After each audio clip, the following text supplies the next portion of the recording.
Le week-end dernier, vous l'évoquiez, Aurélien Taché, une polémique a opposé la chanteuse Camélia Jordana au ministre de l'Intérieur, Christophe Castaner.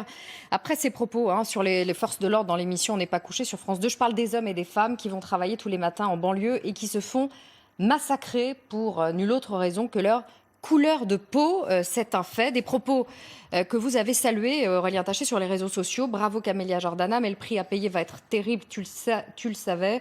Ils vont nier, puis retourner la charge de la preuve et une fois encore chercher à faire passer les victimes pour les coupables. Cette France est si différente de celle dans laquelle nous avons grandi et votre tweet a beaucoup fait réagir.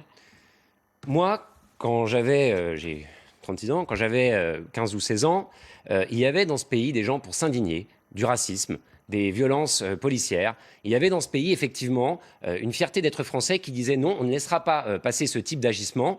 Et malheureusement, je constate qu'aujourd'hui, dès qu'on a le moindre mot pour dénoncer un certain nombre d'excès ou de dérives, je veux le redire, moi je suis petit-fils de policier, je suis très fier de mon grand-père. Il s'était engagé dans la résistance à 17 ans pour lutter contre le racisme. Il n'a jamais laissé passer cela de toute sa carrière quand il a exercé sa carrière de policier. Et aujourd'hui, c'est l'honneur de la police républicaine que je veux défendre.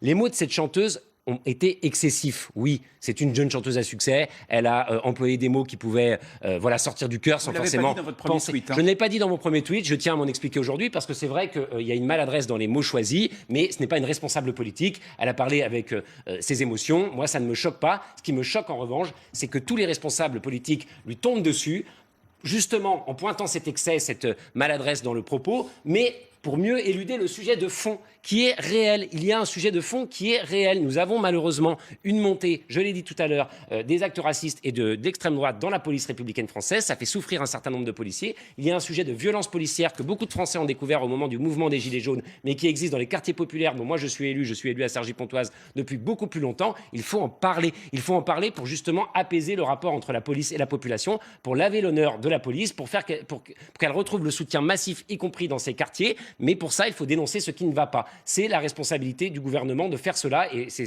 tout ce que je voulais dire en exprimant ma solidarité à cette chanteuse. Louis Alliot. Je rappelle que M. Taché est un député de la majorité quand même. C'est-à-dire qu'il est aux affaires depuis un peu plus de 2 ans.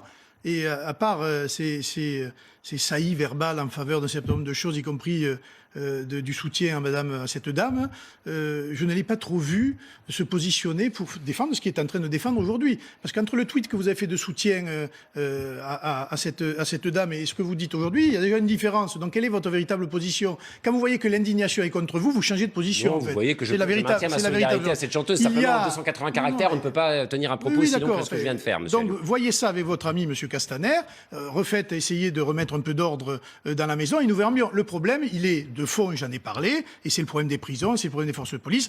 Il y a aujourd'hui une délinquance qui ne respecte plus les lois de la République. Et face à cela, il y a des forces de police. Les forces de police, ça veut dire aussi des humains. Dans les humains, il y a de tout.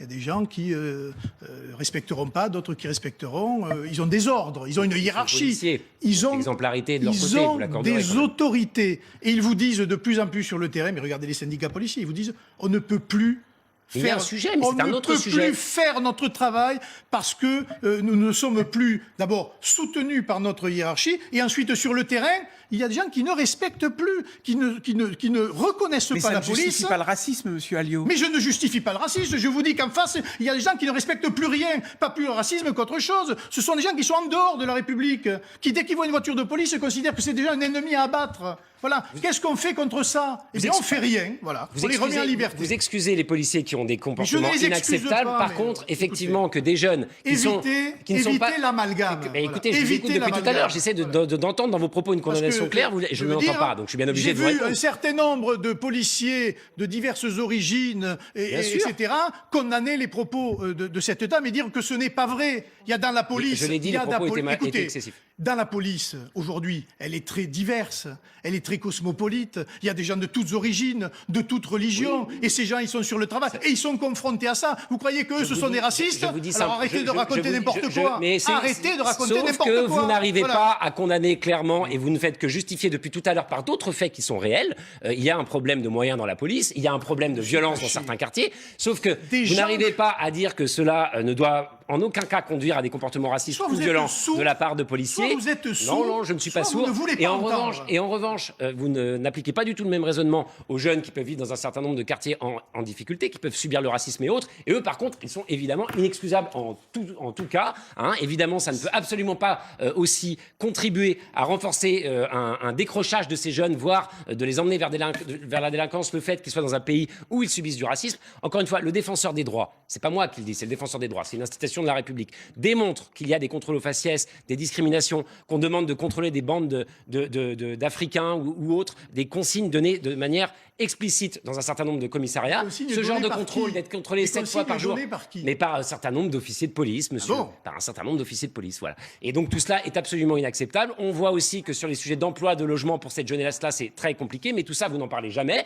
Il n'y a pas à en parler. Il y a simplement à les condamner de manière unanime et à justifier, même l'injustifiable dans la police. Moi, je dis, il faut défendre la police républicaine. Il faut lui donner les moyens. Vous avez des œillères. Il faut que pour tous les policiers qui font très bien leur travail, arriver à mettre un terme aux agissements de ceux qui passent les bornes. Et par ailleurs, évidemment, que tous les faits de violence doivent être punis, que tous ceux qui se comportent mal doivent pouvoir répondre devant la justice. Pardonnez-moi, messieurs.